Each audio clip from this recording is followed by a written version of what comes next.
concurso, miren, vean, andaba aquí viendo soluciones chinas para ver cómo le estaban haciendo estos tipos, pero están mejor las de acá. Bueno, están más entendibles que las chinas. Am, bueno, pues ahora vamos a ver primero que nada el contest. Por cierto, ¿puedo poner aquí Random Goy? ¿Cuáles son los miembros de tu equipo? Please, mientras sigo con esto. Bueno, pues primero que nada, felicidades al equipo de Random Goy y también al equipo de Spider-Man por haberse dado el tiempo de participar en pleno fin de semestre y con todos muriendo llenos de materia. Sé que la mayoría no pudieron participar por ello. Espero que, bueno, que si su propósito es entrarle a poner la promoción competitiva, les recomendaría que intenten hacer el concurso en cuanto puedan, tal vez en las vacaciones, algo por el estilo, porque les va a ayudar muchísimo, de verdad. Y no es una pena que el tema de grafos casi siempre se quede hasta el final, pero regularmente necesitamos que den grafos cuando ya sepan manejar muy bien la STL, la recursividad, el backtracking, ese tipo de cosas, porque se usa mucho en grafos. Y digo, es una pena que se junte con el final semestre, pero el tema de grafos es súper esencial. Les juro que grafos siempre van a haber problemas de grafos en los concursos de programación competitiva, entonces es esencial. Y bueno, pues muchas felicidades a Random Goy, a It's Rating y a Tony Rusher. Había comentado aquí que el requisito era que hubieran 4 equipos, pero pues voy a quitar ese requisito simplemente porque, pues, no sé, ya estuve viendo los concursos y este equipo, por lo que entiendo, siempre está participando. Entonces, ustedes elijan equipo que quieren hacer, ¿lo quieren repartir entre ustedes tres o quieren sortearlo entre alguno de ustedes tres?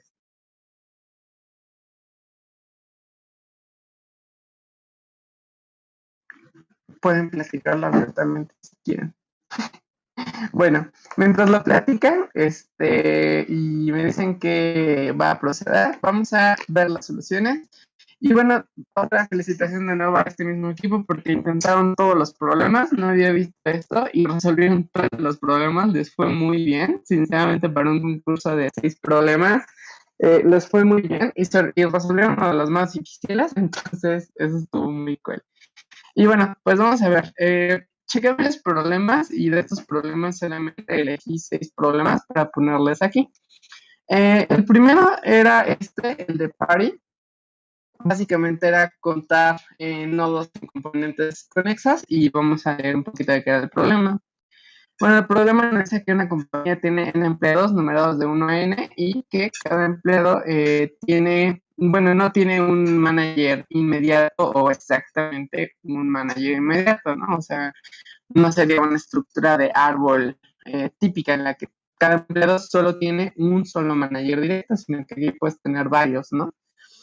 Y nos dice que un manager pues viene siendo, bueno, un manager directo pues es un empleado con un número diferente. Entonces ya sabemos que van a estar ahí numerados los empleados y que el manager siempre va a ser otro empleado, ¿no?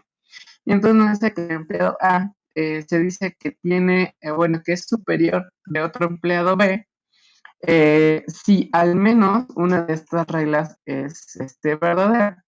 El empleado A tiene como manager inmediato al empleado B el empleado B tiene como manager inmediato al empleado C, de tal manera que el empleado A sea superior del empleado C. Entonces, básicamente, si de alguna manera el empleado B tiene como superior al empleado A, de alguna manera, no una conexión directa, sino que puede ser a través de un empleado C, como aquí lo pone, entonces es un superior, ¿no? Entonces hay que tener muy bien en cuenta esta definición de superior. Y luego dice que la compañía no va a tener ciclos de managers, ¿no? O sea, no va a haber hay un cuadrado, un triángulo de personas en las que todos son el jefe de todos, ¿no? O sea, A es jefe de B y B es jefe de C, pero C es jefe de A y entonces no hay como un origen, ¿no? O sea, quién es el verdadero manager no se sabe, ¿no? Entonces no existe ese tipo de ciclos. Bueno, esto es muy importante. Recuerden lo que sucede cuando nos dicen que no hay ciclos, ¿no? Cambia un poco nuestra implementación de la DFS o BFS que vayamos a hacer. Y dice, bueno, entonces no va a existir un empleado cuyo superior sea pues sí mismo, ¿no? Entonces no puede haber un ciclo consigo mismo de un empleado. Entonces, eso está bien. Pueden no tener un manager, pero no puede ser manager de sí mismo, ¿no? O sea, como decir, ay, pues soy freelancer y soy mi propio manager, ¿no? O sea, no. Entonces, bueno, dice que la compañía va a hacer un arreglo de una fiesta y que esto implica dividir a todos los empleados de la compañía en diferentes grupos. Dice que cada empleado tiene que pertenecer a exactamente un grupo, es decir, no puede estar en dos grupos. Entonces, para cada grupo de empleados, dice que no puede haber un empleado A y un empleado B, tal que A es superior de B. Y entonces pregunta que cuál es el número mínimo de grupos que pueden ser formados, o bueno, que deben de ser formados. Entonces, aquí lo interesante de este problema es esta parte que nos dice, no deben haber dos empleados A y B, tal que A es superior a B. Y la definición de superior dice que básicamente cualquier persona que esté conectada arriba de mí va a ser superior de mí. Entonces, eso está muy interesante porque básicamente si nosotros tenemos, por ejemplo, vamos a hacer aquí un dibujito rápido. Si nosotros tenemos aquí noditos, tenemos uno, dos, tres, cuatro, y este es superior de este otro es superior de este, y este otro es superior de este, quiere decir que tendríamos que tener cuatro grupos. ¿Por qué? Porque este va a tener como superiores a todos estos tres de acá, este otro va a tener como superiores todos estos de acá, este va a tener como superiores este de acá, ¿no? Entonces la única manera en la cual ellos van a estar en un grupo diferente, tal que ninguno es superior de ninguno, esos están en grupos diferentes. Y eso quiere decir que si hay alguna especie de cosa rara, como por ejemplo aquí, yo sé que estos dos tengan aquí como manager, quiere decir que este tipo básicamente está en la misma componente que estos, ¿no? Entonces, eso es algo que está, sí, muy interesante y que implica que vas a necesitar más grupos. Entonces, aquí lo que está interesante es que nosotros necesitamos saber cuál es la profundidad máxima que va a tener nuestro grupo en una componente conexa. ¿Por qué necesitamos saber esa profundidad máxima? Porque eso nos va a decir el número de empleados subsecuentes que tienen como superior a la misma persona, y ese número de personas va a ser el número de grupos que tenemos que sacar. ¿Cuál va a ser el mínimo? Va a ser el máximo de profundidad que tenga todas las componentes. Entonces, dame un momento.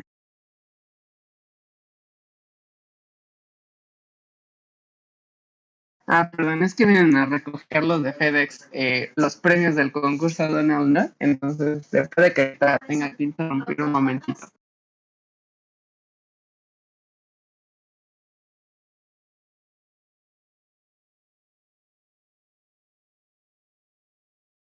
Ya, sorry.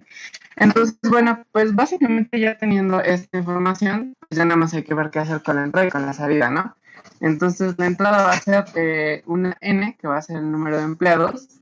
Luego vamos a tener una P, que viene siendo el manager inmediato del iésimo empleado. Y luego vamos a tener que si P es igual a -1, quiere decir que este empleado no tiene un manager directo. ¿Qué quiere decir esto de que no tiene un manager directo?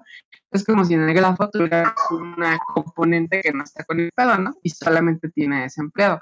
Ese empleado puede estar conectado como manager de otros empleados, pero él no tiene manager. Y también dice que está garantizado que no va a haber manager que se tenga a sí mismo como empleado, ¿no? Esto ya nos lo ven aclarado acá en el problema, pero todavía nos lo aclaran todavía más aquí en el input. Y el output, esto es lo que está interesante, nos dice que nada más debemos imprimir un número, que de hecho si recuerdan los problemas que ya hemos resuelto, pues es muy similar a lo que ya hemos puesto, ¿no? Simplemente un número que dice cuántos grupos se van a necesitar para hacer la fiesta. ¿Se escucha mucho mis perros ladrando? Bueno, Espero que no. Entonces, bueno, pues para resolver el problema, pues lo podemos resolver con una DFS. Entonces, para resolver el problema, en este caso vamos a definir este vector de parents y bueno, lo que vamos a hacer es que vamos a leer quién es el padre de este nodo y pues vamos a checar si P es igual a -1, pues no tenemos que guardar, no tenemos que agregar ninguna lista ni nada, pero si es diferente de -1, quiere decir que están conectados, ¿no? Entonces decremento para indexar desde cero y entonces añado una arista que si se fijan es lo que ya habíamos hecho, ¿no? De ida y de regreso, es decir, este ciclo siempre va a estar a pesar de que el programa ya nos dijo que no tiene ciclos, ¿no? Pero pues es por nuestra representación. Y entonces, pues hacemos una DFS, ¿no? Decimos, ok, si no tiene padre, quiere decir que él es un manager top, ¿no? O sea, no tiene un manager, este empleado, por lo tanto puede ser considerado como una especie de raíz o como una especie de origen, como si fuera un directivo, ¿no? El directivo no tiene manager, entonces empezamos desde él y desde él vamos a checar cuál es la profundidad máxima. El inicio, nuestra profundidad máxima va a ser igual a 0. Y entonces hacemos la DFS. Si se fijan aquí, obviamente él me está usando los mismos nombres que yo utilicé, como puede ser ahora, padre y destino, por ejemplo. En este caso él está poniendo la U para decir el nodo en el que estoy ahorita, para indicar quién es mi padre, que de inicio viene por default a -1, y también pone una D que viene siendo la distancia desde donde comencé hasta donde voy, ¿no? Que si se fijan acá yo la estoy llamando sin estos dos parámetros, aquí estoy usando los valores por defecto. Y entonces guardo el máximo va a ser la máxima distancia desde donde comencé y el máximo que ya está, entonces voy a checar entre esos dos cuál es el máximo y entonces checo para todos mis vecinos, siempre que mi padre no sea mi vecino, esto elimina el ciclo de 1 a 1 que tenemos acá y entonces mando llamar a mi DFS. La DFS la mando con ahora yo soy mi vecino, mi padre soy yo y entonces la distancia se incrementa en 1. Y pues ya que tenemos eso, guardamos el máximo. Este máximo, como lo declaré global, no necesito regresarlo, aunque no costaría nada regresar este valor y saco el máximo entre este valor más 1 que me estoy contando al nodo mismo y la respuesta. Entonces la respuesta va a ser el máximo entre todos y pues esa es la solución. Entonces, bueno, pues esta es la solución para el problema A. Entonces, bueno, pues espero que si tienen alguna duda o algo así, luego díganme, please. Entonces, bueno, ese era problema fácil. Luego de esto tenemos el problema B, el de New Distribution. El de New Distribution era un problema que lo puse esperando que ustedes vieran. No, este problema es muy difícil para mí o se sale de mi área de conocimientos, que si recuerdan, la vez pasada hablábamos de identificar este tipo de problemas.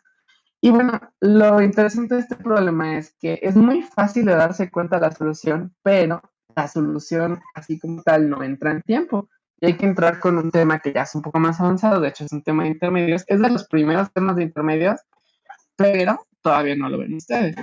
Entonces aquí dice que están en una red social y que en esta red social hay N usuarios que se comunican entre ellos en grupos de M amigos.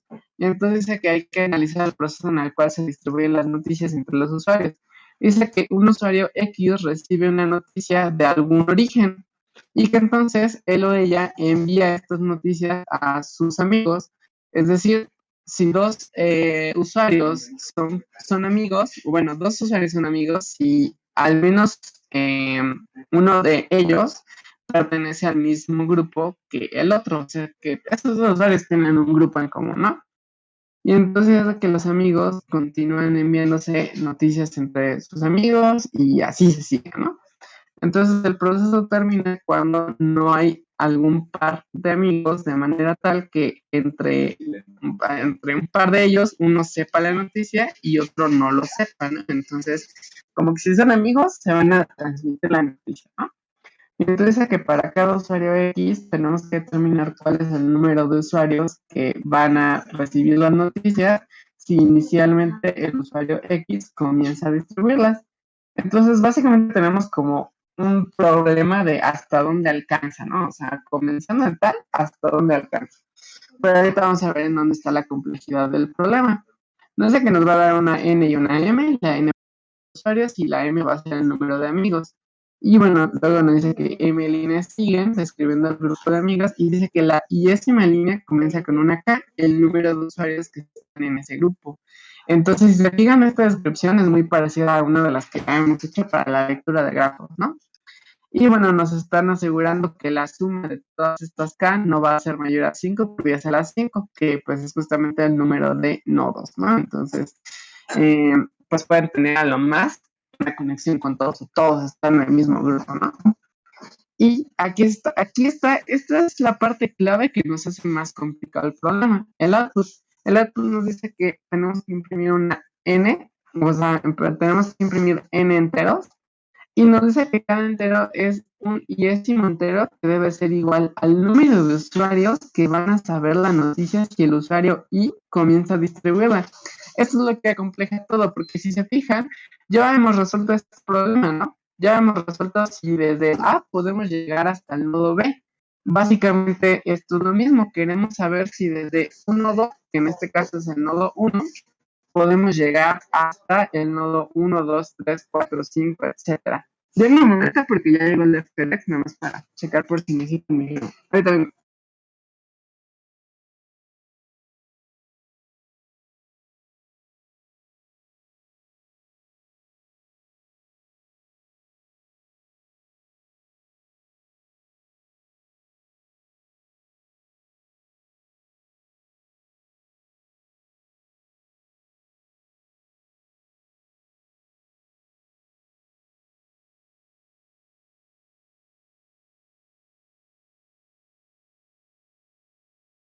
Ya, ok, cool.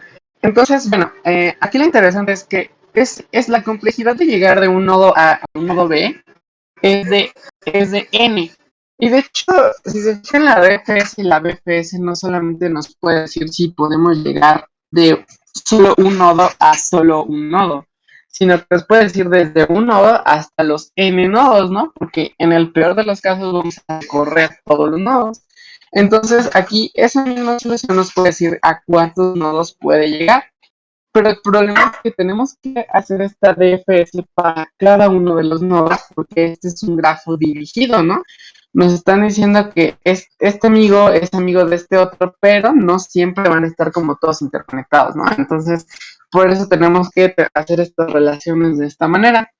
Y bueno, la solución para este problema es con un tema, bueno, se puede hacer con dos DFS o dos BFS o con una sola, pero les digo que se va a tardar mucho tiempo. De hecho, esa fue la solución que hicieron los compañeros que estaban haciendo acá.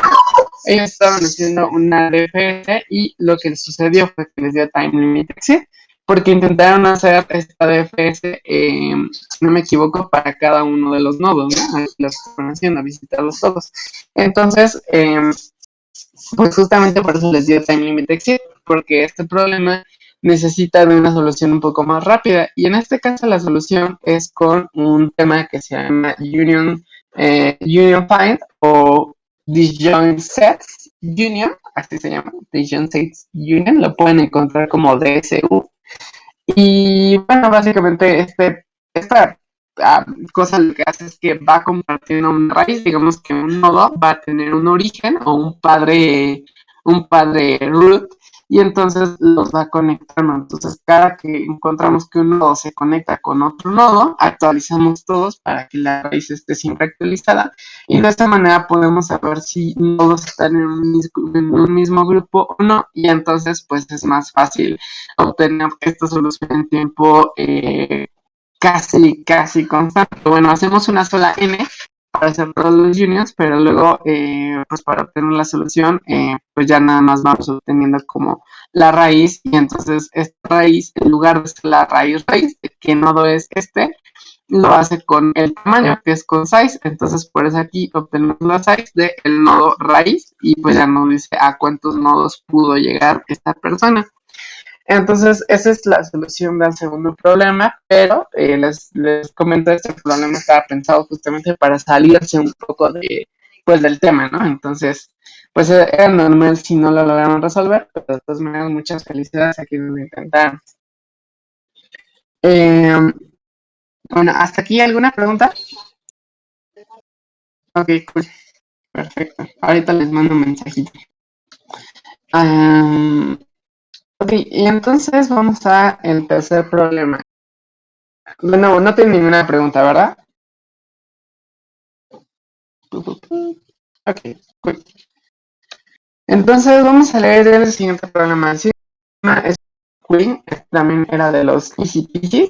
Y entonces te dice que te da un árbol ruteado, es decir, que te dicen cuál es la raíz. Y bueno, tiene vértices numerados de 1 a n, es decir, nodos, ¿no? Vértices igual a nodos.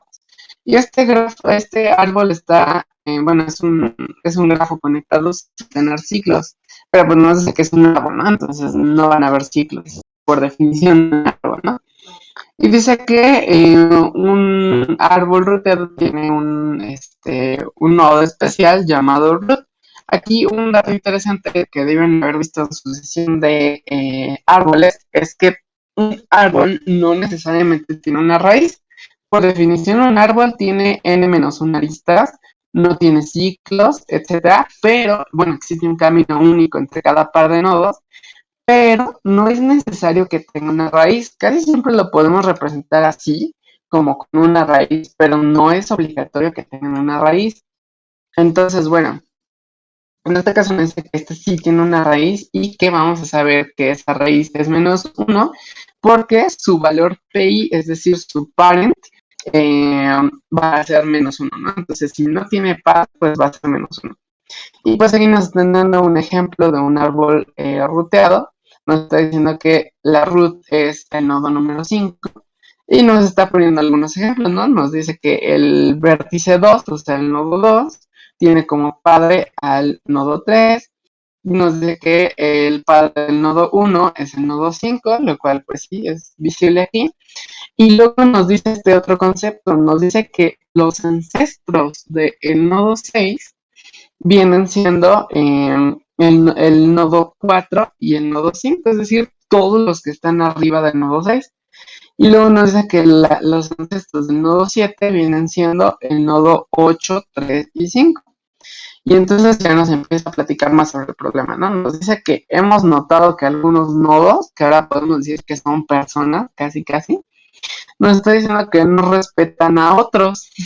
Está bien raro, ¿no? No se respetan. Bueno, dice que en particular, si el nodo I tiene una CI igual a 1, entonces el nodo I no respeta a ninguno de sus ancestros, es decir, como si esta fuera una jerarquía de familia o no sé, así como nacimientos, y resulta que pues un nodo tal, por ejemplo el nodo 3, no respeta a sus ancestros, lo que quiere decir que no respeta al nodo 5, ¿no? Y si su CI es igual a 0, quiere decir que entonces respeta a todos sus ancestros, ¿no? O sea, como que no respeta de chile y mole, o sea, respeta o a todos o a ninguno. Y entonces dice que pues hemos decidido eliminar nodos de uno por uno, ¿no?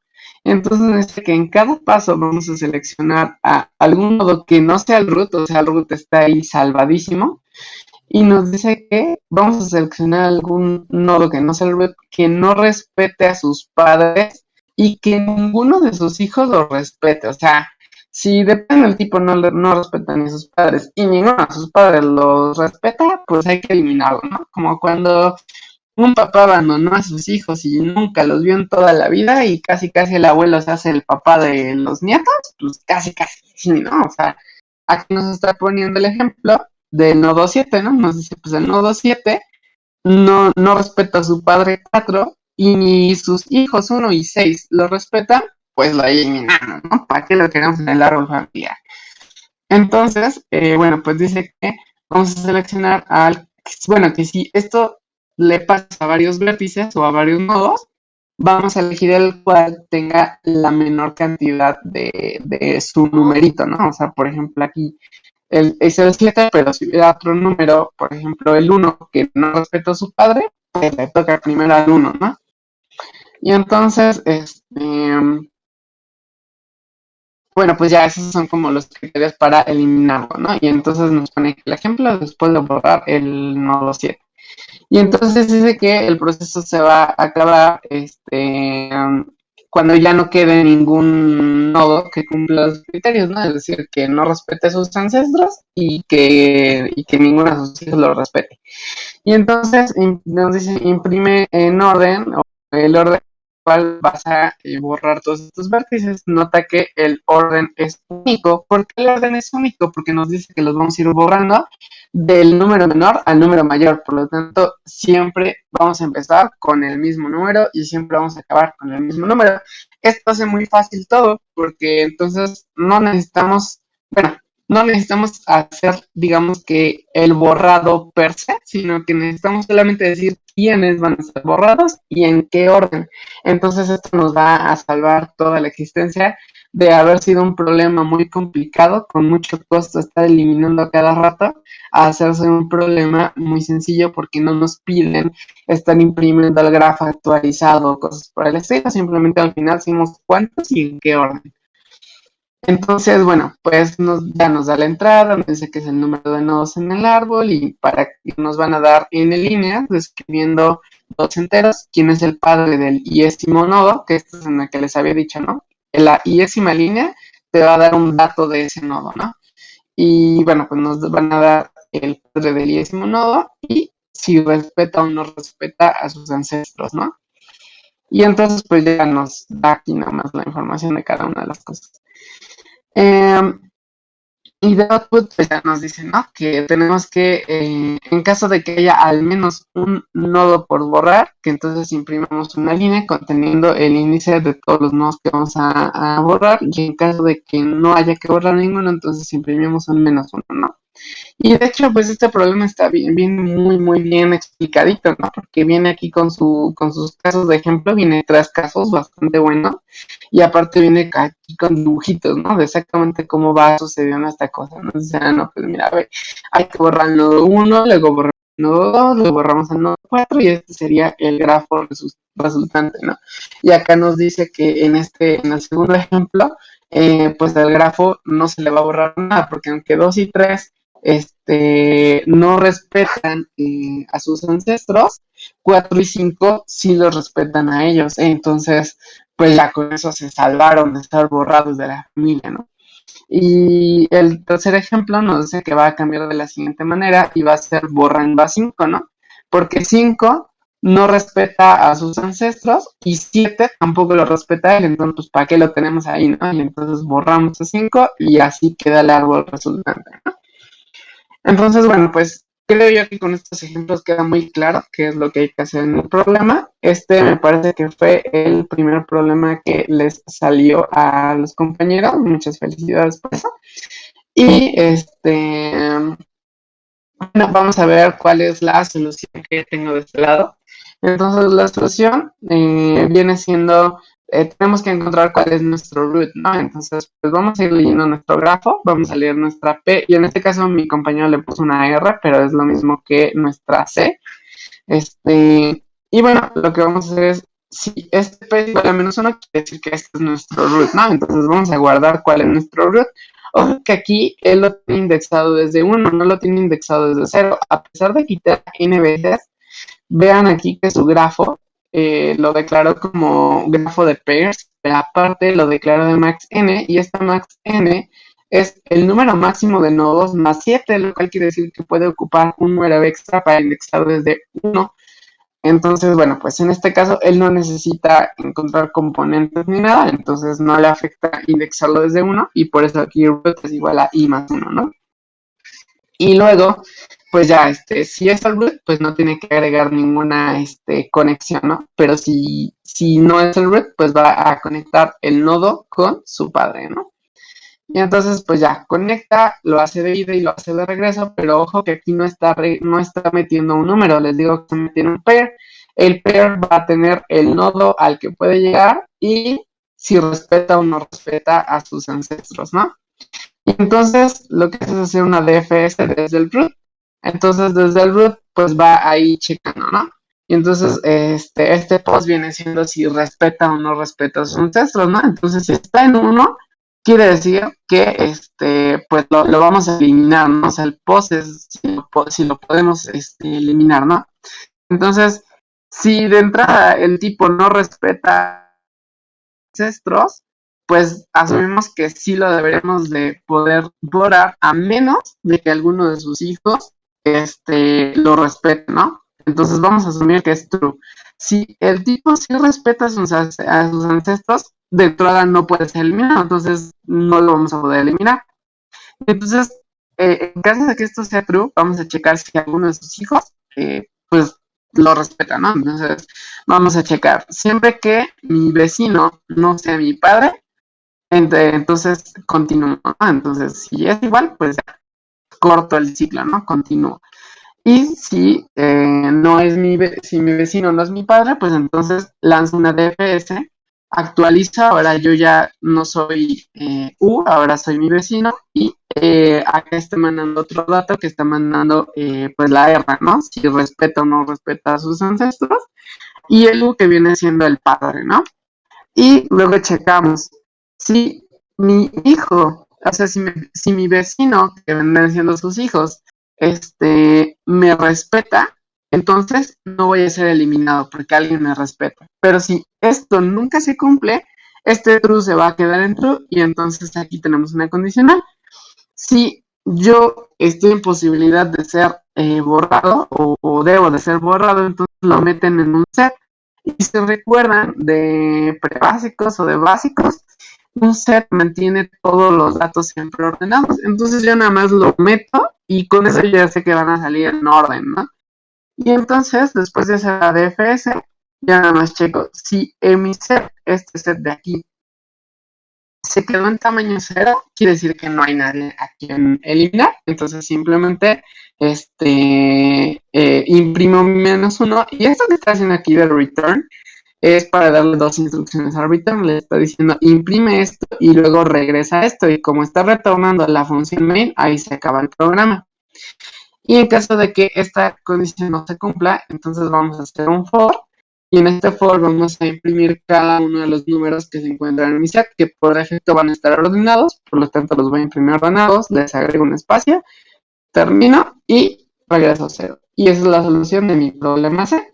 No sé cómo lo hayan hecho los compañeros por acá, pero intuyo que han de haber hecho algo muy similar. Vamos a ver cuál fue su solución.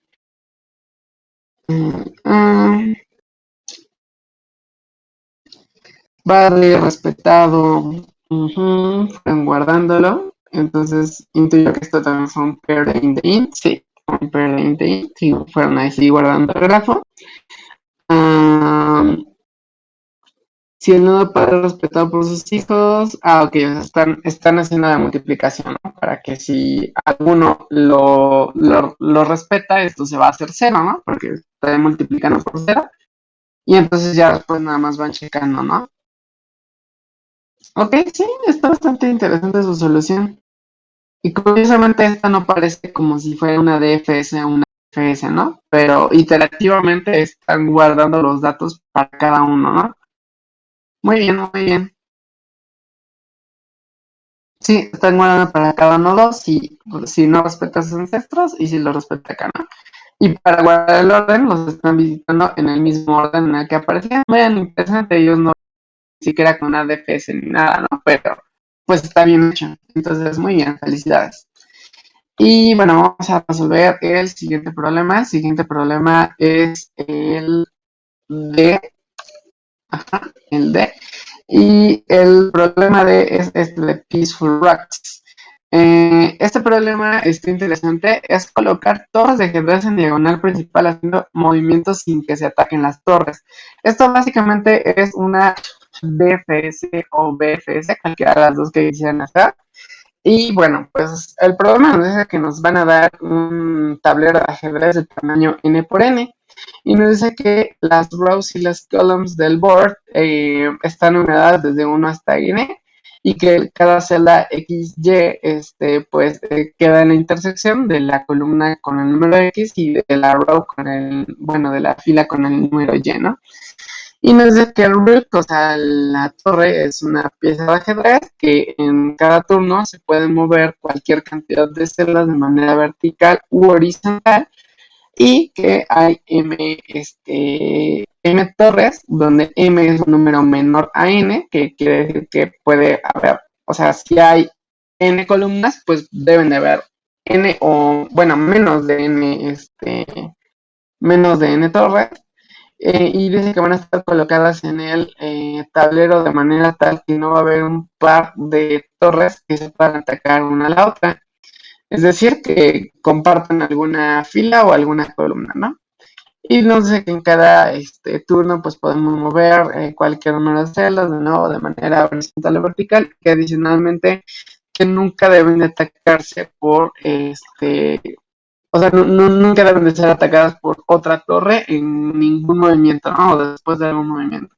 Y pues nos pregunta cuál es el número de movidas necesarias para que todas las rocas queden en la diagonal. Entonces aquí la ventaja es que ya tenemos la posición de cada torre y cuál es su destino, ¿no? Entonces básicamente tenemos que ir intentando ir colocando cada torre en cada posición sin que en ningún momento la ataquen. Entonces esto es como una DPS o una BFS, ¿no? Porque para cada torre tiene sus posibles movimientos y tiene que intentar esos movimientos checando o verificando que no comparta la misma fila o la misma columna que otra y que su destino esté en una diagonal. Una vez que llega a una diagonal, pues ahí ya se puede quedar y entonces podemos mover otra torre y así, ¿no? Podemos ir haciendo movimientos. Entonces, este es el problema más difícil de todos, es decir, es resoluble, pero es el más difícil de todos. ¿Por qué? Porque si se fijan, de entrada ya que nos están hablando de ajedrez, ya son así como de hoy muchas posibilidades y luego tenemos muchas torres, ¿no? Entonces las posibilidades son muchísimas. Este problema es de los problemas que podrían estar al borde de hacerse un problema de inteligencia artificial. ¿Por qué? Porque son muchas las posibilidades en las cuales podemos mover, tenemos que obtener el mínimo, pero no hay una manera como cierta de cómo saberlo sin empezar a intentar todas las posibilidades, ¿no? Entonces está casi al borde de hacerse un problema de inteligencia artificial. Si toman materias de inteligencia artificial y luego empiezan a resolver este tipo de problemas, van a acordarse de lo que les digo. Simplemente hagan el número más grande y ¡pum! Ya, inteligencia artificial.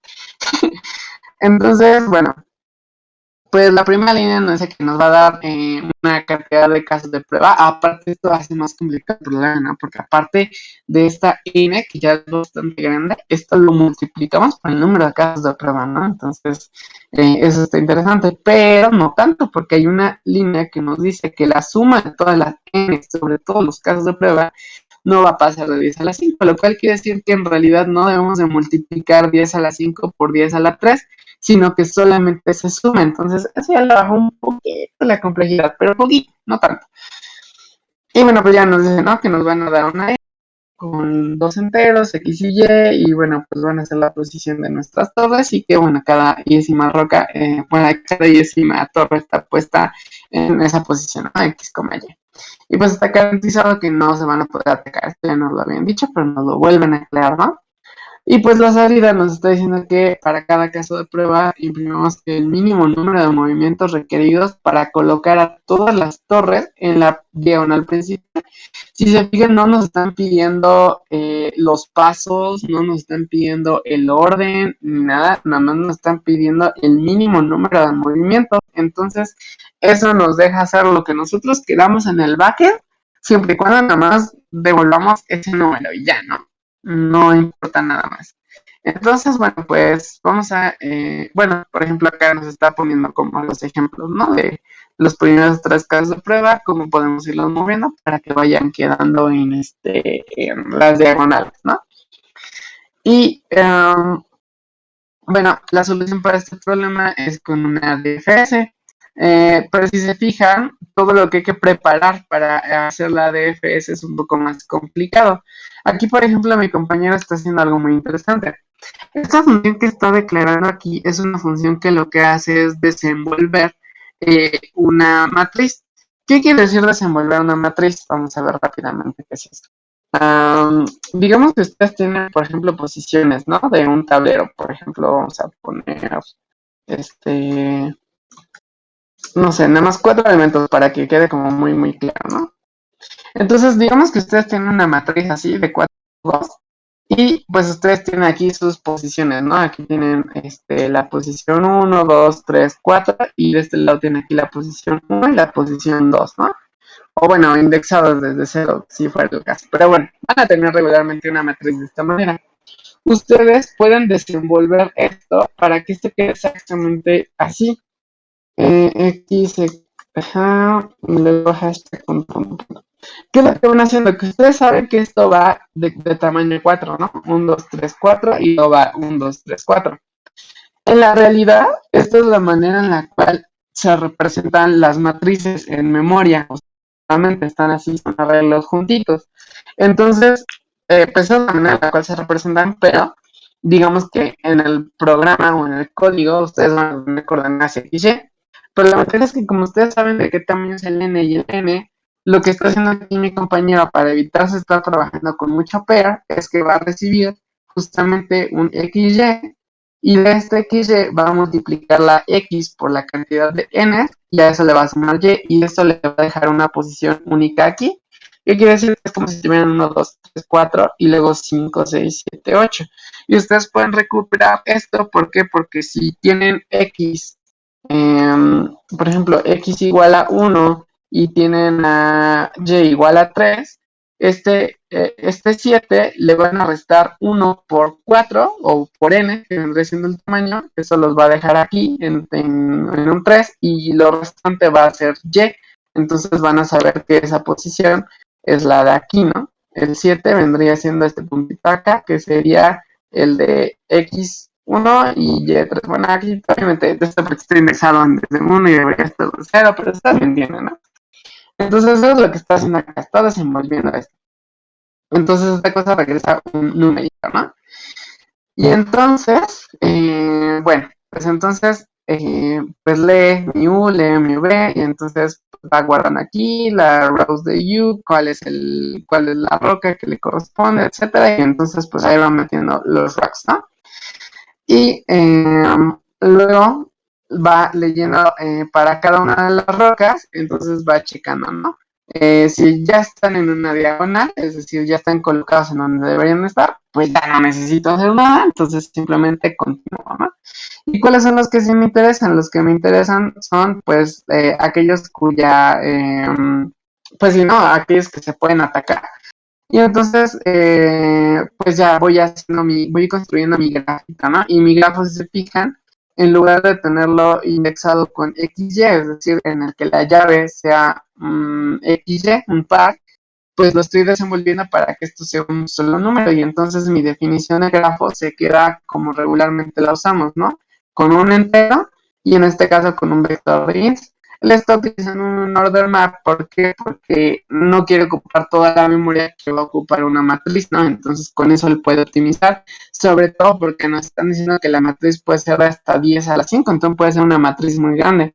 Y si recuerdan, cuando la matriz es muy grande, nos conviene tener esta representación, la de lista de adyacencia, pero pues nos están dando una matriz, ¿no? Entonces, como nos están dando muchos números, por eso usa uno un order map. Y para evitar tener como llave un pair y que se haga más complicado o que tengan que tener una función de hasheo aquí, pues él está desenvolviéndolo para que con eso optimice tiempo, ¿no? Entonces, si me fijan, ya son varias las cosas que se tienen que estar considerando para poder hacer el algoritmo. Y bueno, pues aquí esta es la típica manera de visitarlo, ¿no? Checamos si no ha sido visitado este nodo, pues entonces vamos checando, ¿no? Y que no estamos visitando una diagonal porque pues no tiene sentido estar checando las rocas que ya están en la diagonal, ¿no?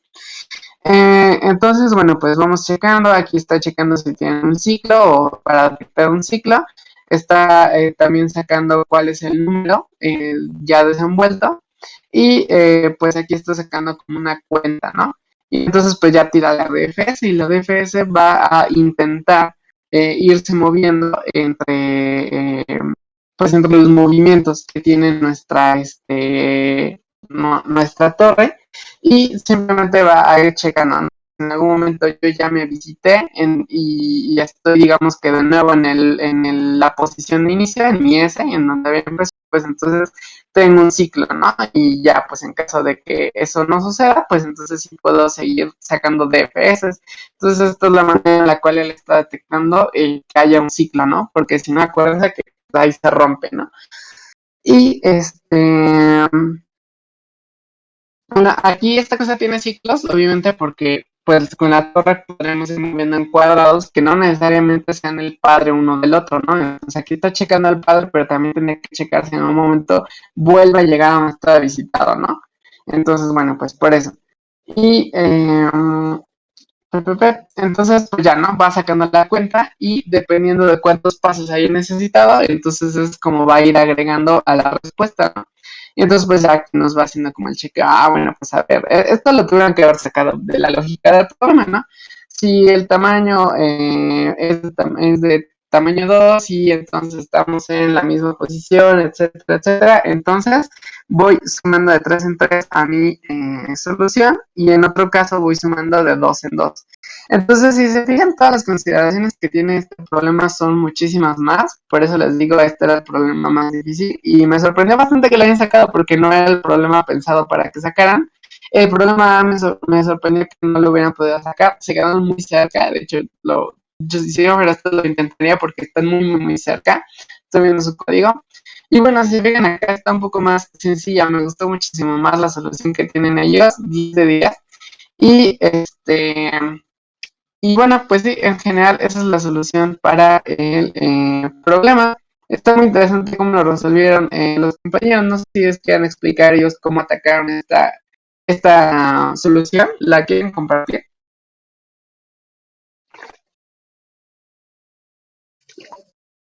Ah, ¿No? bueno, sí, aunque es un poco complicado solo hablando. Sí, es que sí está complicadito el problema, ¿no? O sea, llegar a esta Sí, solución. sí, Bueno, pues no sé si quieren al final, ¿les parece bien? Ya que quede sí, tiempito. Bueno, pues entonces vamos a pasar al siguiente problema. Les recomiendo que este problema, si lo quieren intentar, ya lo puse como favorita, inténtenlo, está muy bueno, está muy interesante y sí es resoluble, pero este sí es un problema que les pide así de, a ver, estos son grafos, ¿no? Y de hecho, si se fijan, es un problema que de primera instancia podría llegar a no parecer ser de grafos, porque dicen, bueno, sabes que es ajedrez y tal vez se puede sacar de manera greedy o no sé, ¿verdad? Pero no, sí se puede resolver con grafos, ¿no? Entonces, es parte de lo interesante. Ahorita les mando todas las submissions para que puedan checar los códigos. El de Gregory Grasshopper, sinceramente aquí con este sí me pasé, porque no tenía la solución de código. Simplemente la vi y dije, creo que no está muy complicado, es de llegar a B con movimientos de caballo de ajedrez. Que justamente es uno de los problemas que les había contado, ¿no? Que suele suceder mucho.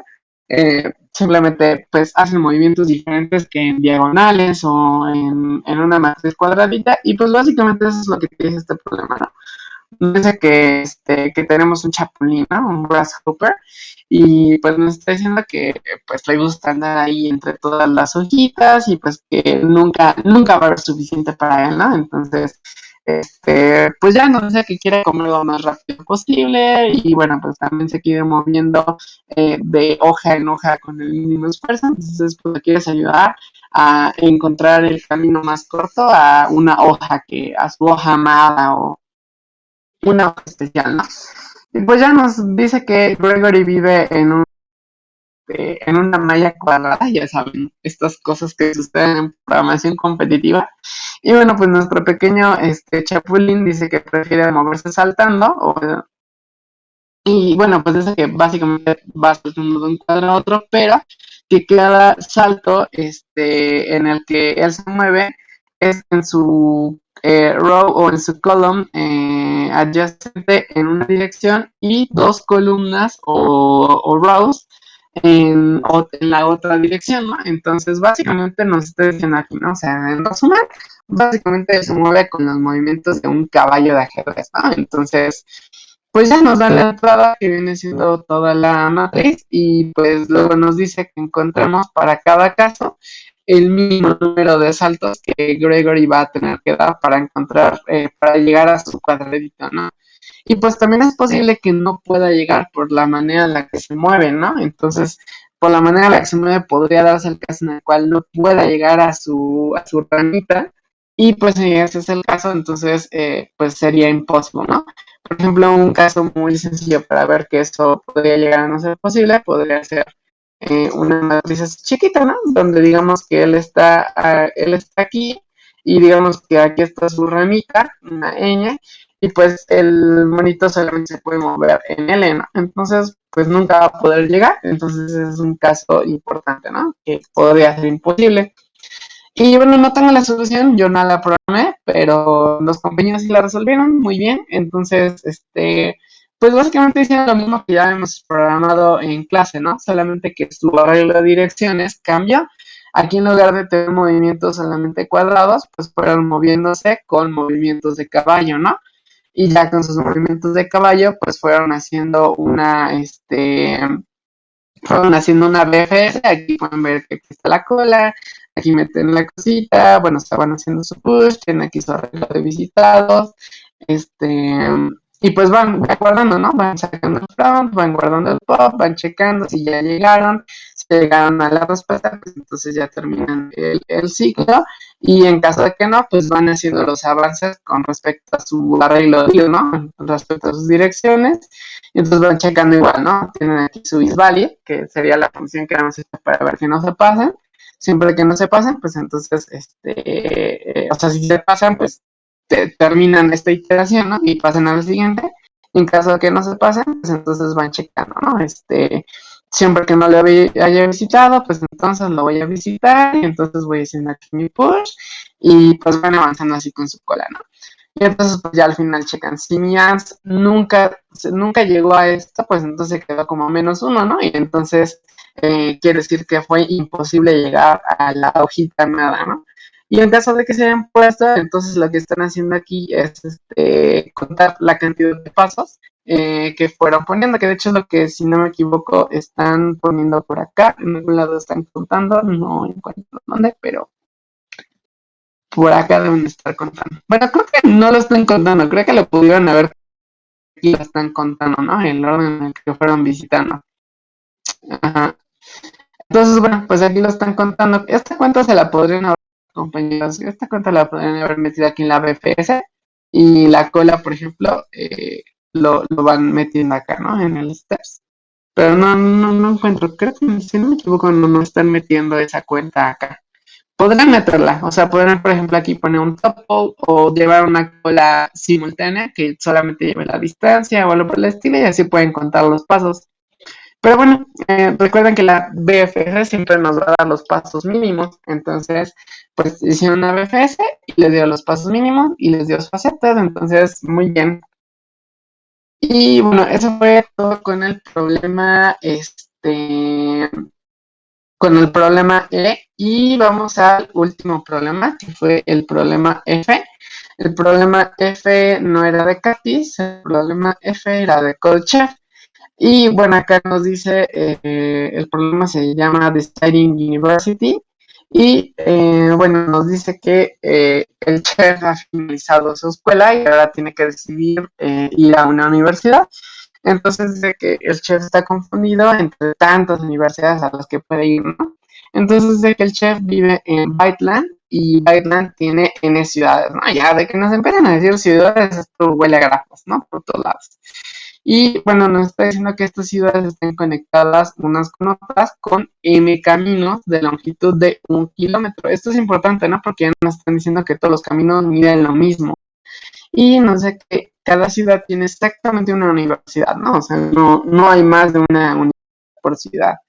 Y no sé que el chef actualmente vive en la ciudad número 1, es decir, siempre va a vivir en la ciudad número 1. Eso ya es otra ayuda porque nos están ahorrando mucha complejidad algorítmica, ¿no? Al decirnos que van a siempre vivir en la ciudad 1, pues ya, o sea, vamos a iniciar siempre desde ahí. Y nos dice que la manera en la cual él quiere decidir la ciudad a la que quiere asistir va a tener dos factores. La que la distancia sea más corta entre la ciudad y su casa, es decir, que la universidad le quede lo más posible y que aparte el número de ciudades adyacentes a esa ciudad eh, conectadas por 1 kilómetro sea alguna cantidad, ¿no? Por ejemplo, tal vez ustedes dicen, ah, pues yo quiero vivir en la Ciudad de México porque queda muy cerquita Pachuca y Cuernavaca y no sé, varios lugares donde me puedo ir a hacer fiestas, ¿no? Entonces, pues tal vez ustedes quieren tener un número de ciudades cerca de donde están, ¿no? Y entonces nos dice que va a tener Q-queries. Ah, aquí ya está un poco más complicado, ¿no? Porque ya nos van a mandar queries. Y nos dice que en cada query queremos saber si existe una universidad tal que su distancia mínima a su casa sea de 10 kilómetros y que tenga exactamente cada ciudades juntas, ¿no? Por ejemplo, podría tal vez suceder que el tipo se quiera vivir a Querétaro, por ejemplo, pero Querétaro no tiene más que una ciudad cerca, ¿no? Entonces, y él quiere tener al menos 3 ciudades cerca. Entonces, pues ya, dejó de ser opción porque esa ciudad no tiene casi ciudades juntas, ¿no? Ahora tal vez resulte que se quiere ir a vivir a otra ciudad, pero esa ciudad tiene 5 ciudades juntas y él nada más quiere tener una ciudad que tenga 3, ¿no? 3 ciudades cerca. Entonces, tiene que ser exactamente B y exactamente K. Y bueno, aquí esto es la parte interesante, ¿no? Porque el hecho de que empiece en una nos dice que con una DFS podemos saber la distancia mínima de todas a todas, pero aparte tenemos que saber la distancia acá, ¿no? Entonces, vamos a ver la distancia desde uno hasta todas las ciudades y luego para cada ciudad tenemos que ver cuántas ciudades tiene juntas. Y entonces, pues ya nos dice que la primera línea va a contener NMIQ, que viene siendo el número de nodos, el número de aristas, el número de queries, y luego nos van a dar M líneas, que van a contener 2 enteros, UV, que va a representar que hay un camino bidireccional, nos lo están especificando, desde la ciudad V hasta la ciudad U. Y luego nos van a dar Q líneas, que van a contener 2 enteros, D y K, e imagino que tenemos que decir, pues, cuáles son las ciudades, ¿no? En las que se puede ir a vivir. Eh, y bueno, pues aquí nos dice que el output va a ser, mira, ni siquiera tenemos que ciudad, nomás tenemos que responder si existe esa ciudad que quiere o si no existe esa ciudad que quiere. Y pues ya aquí nos dan los constraints, lo normal, los grafos van a estar, dice las 5, muy típico.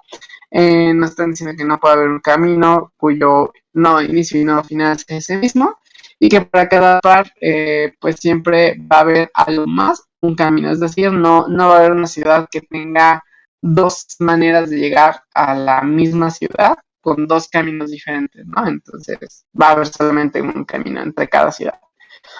Y nos está diciendo que todo el grafo está conectado. Esto es muy importante. Recuerden que si no nos dicen que el grafo está completamente conectado, tenemos que asumir que hay componentes separadas, ¿no? Pero en este caso nos está diciendo que todo el grafo está conectado. O sea, todas las ciudades son alcanzables con todo esto.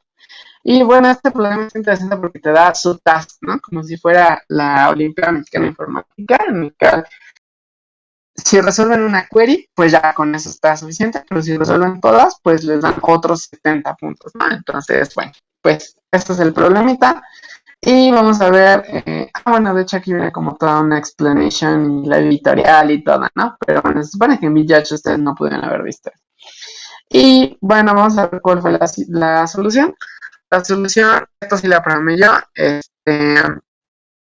y bueno, pues básicamente, luego se nota cuál es mi código, ¿no? Como que suelo programar muy igualito. Bueno, pues leo mi N, mi M y mi Q, las leo por acá, declaro mi grafo, voy a leer U y V, y entonces voy a leer todas mis aristas, los resto uno, o sea, las reindexo y las meto en mi grafo, ¿no? Luego declaro mi visitado, checo cuál es la distancia y entonces hago una BFS para obtener su distancia, ¿no? Y entonces lo que voy a hacer en la BFS es pues hacer la cola, poner el nodo inicial aquí, marco como visitado y entonces checo mientras la cola no está vacía, pues entonces saco el from, quito el pop y entonces guardo la distancia, ¿no? la distancia, si se fijan aquí yo lo que estoy, pues esto es lo que les comentaba a los compañeros, puedo guardar aquí el nodo y la distancia al mismo tiempo que hago la BFS, ¿no? Entonces, aquí estoy checando bueno, para todos mis vecinos de mi punto first, ¿por qué? Porque pues, es un path, esta cosa, y entonces checo los vecinos de este nodo, checo si no los he visitado, y si no los he visitado, entonces les hago push y la distancia la aumento en 1 y lo marco como visitado, ¿no? Y literalmente es lo único que hago en esta BFS, lo único que hago es ir guardando esta distancia. Esta distancia yo aquí la estoy pasando como un vector en el que todos tienen la distancia desde 1 hasta el nodo del índice.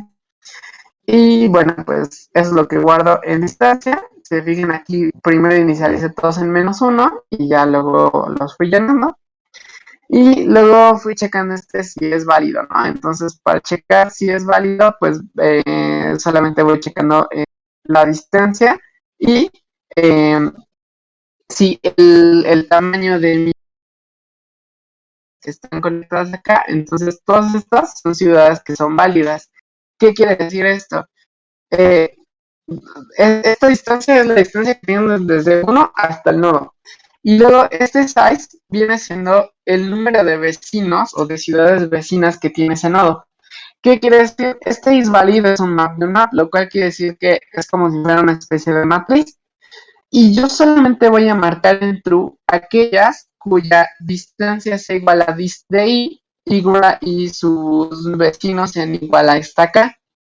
Entonces, por defecto, recuerden que el map, si es un booleano, me va a regresar un false como valor por defecto, lo cual quiere decir que si yo checo esta posición que no esté inicializada true, por defecto va a ser false.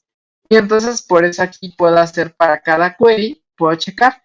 Si es una posición válida, es decir, la ciudad está a distancia de y tiene K vecinos, entonces imprimo yes, y en caso de que no, entonces imprimo no.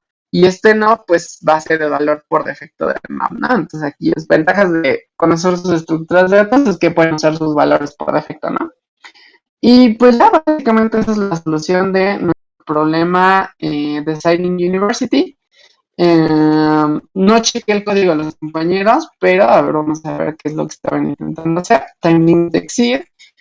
Eso nos quiere decir que la ciudad está, la solución está correcta, pero probablemente no guardaron alguno de los datos. Por ejemplo, aquí, current distance, estaban guardando, o sea, tenían un pair de inst, y, miren, vean, sí estaban guardando, ¿no? El nodo y la distancia, muy bien ahí.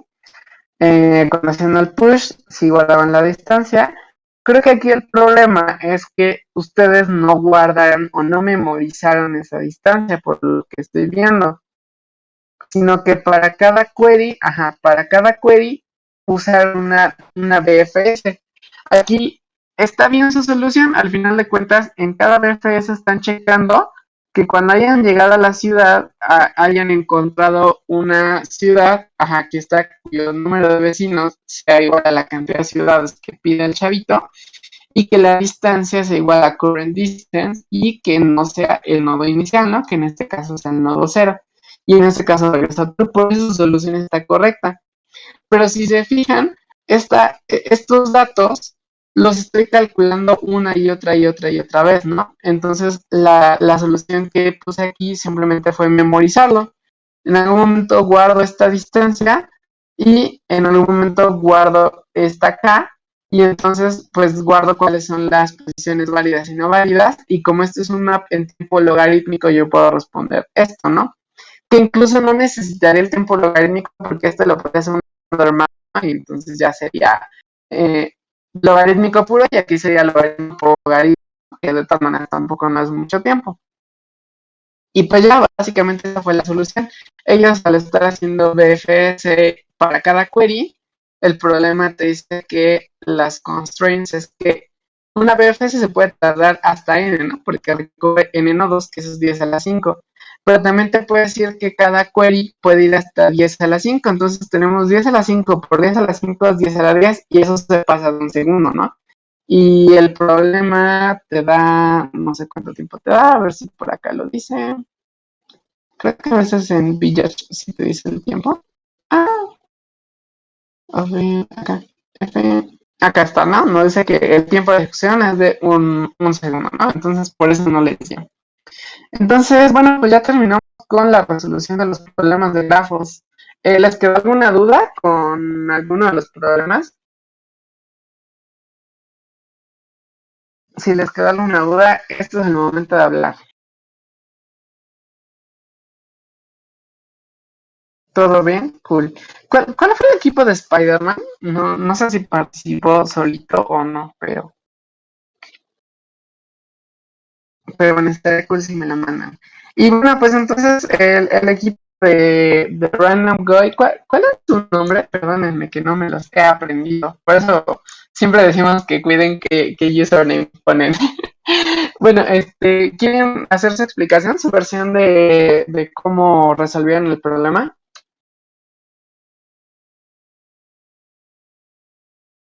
El del Peaceful Racks. O ya mejor ahí para Mario.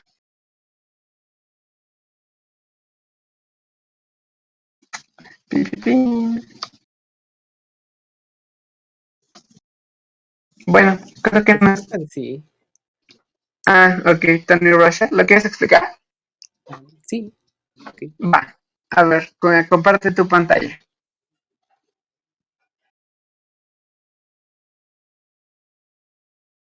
No, no, no se hace bolas con el OBS, ¿verdad? No sé. Bueno, lo averiguaremos. Ya se ve, ¿verdad?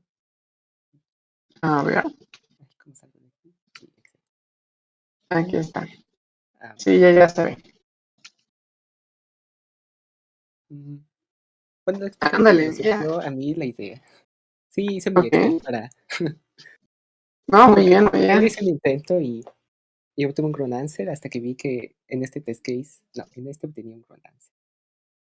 Y pues, bueno, explicaré cómo surgió mi idea. Yo quiero Ok. colocar una torre aleatoria en la diagonal. Supongamos que quiero mover esta y que la quiero mover hacia abajo. Pero no la puedo mover hacia Ujú, abajo porque me estorba esta. Entonces primero tengo que mover esta.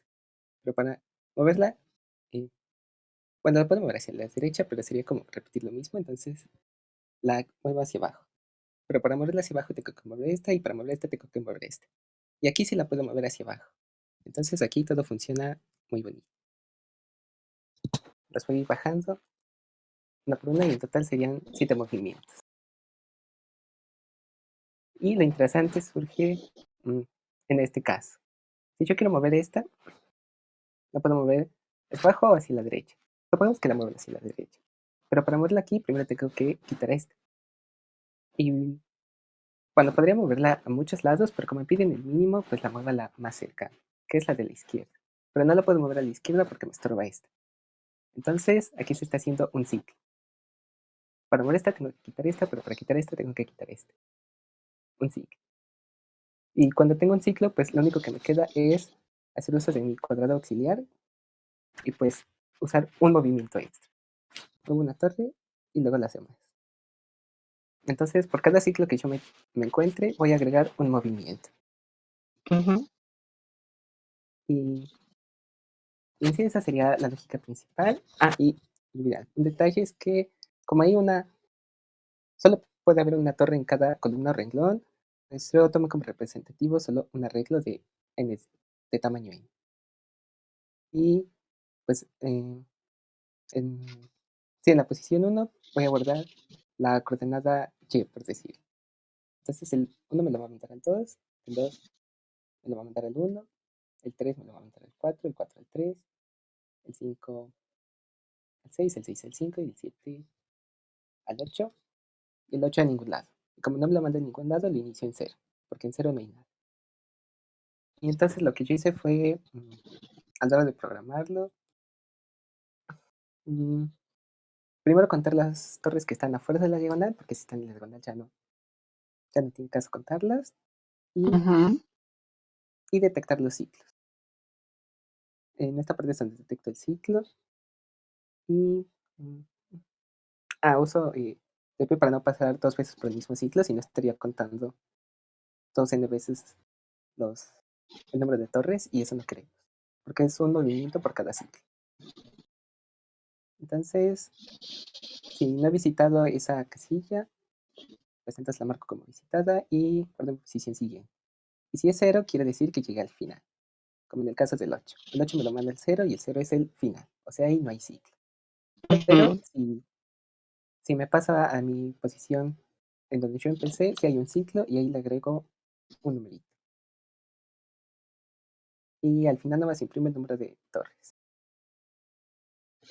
Ok, wow, muy interesante. Estuvo muy bien cómo llegaste a ese código en chat.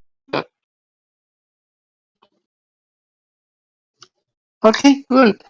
Pues de nuevo muchas felicidades al equipo que han estado entrenando mucho. Creo que ha sido un equipo que han estado en duro entrenamiento desde básicos. Yo creo que les va a ir muy bien para intermedios. ¿Ya están inscritos en ICPC?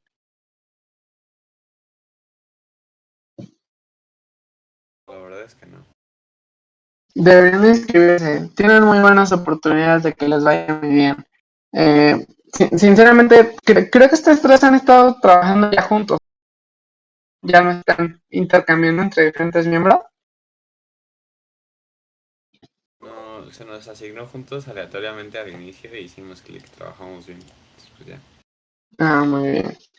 Pues sí, la verdad, deberían de chance ya no les conviene ahorita entrar en el repechaje porque sinceramente ya, o sea, solamente participarían, pero no les conviene tener inscripción porque quemarían un año de competencia, pero sí les recomiendo que el año que viene entren a ICPC, tienen muy buen tiempo para entrenar, aparte van a entrar intermedios y si ya hicieron clic y están, la verdad, el hecho de que hayan intentado sus problemas y que en varios quedaron bastante cerca de resolverlos, tienen mucho potencial, le entendieron muy bien al tema de grafos y se están desenvolviendo muy bien en el tema de grafos. Entonces, yo considero que tienen muy buenas oportunidades y consideren que ahorita, por ejemplo, el equipo de Abraham, pues ya se va a acabar, mi equipo ya se va a acabar, ya nada más quedaría el equipo de Daniel Montes, el de Ace Forever, que son los chicos que venían de la OMI, y ustedes están en muy buenas posibilidades para tener un muy buen desempeño. Entonces, sinceramente, deberían de considerarlo. No, no les dejaría de lejos que tienen muchas oportunidades de entrar a alguna regional o incluso llegarse a ir a una mundial, estaría muy de lujo. Entonces, pues siguen entrenando. Entonces, bueno, pues eso es todo lo de la sesión. No sé si tengan algunas preguntas sobre, por ejemplo, cosas que después hacen con grafos o dudas de, no sé, cómo lo pueden aplicar luego en la escuela o no sé, algo de lo que quieren platicar en estos 10 minutos.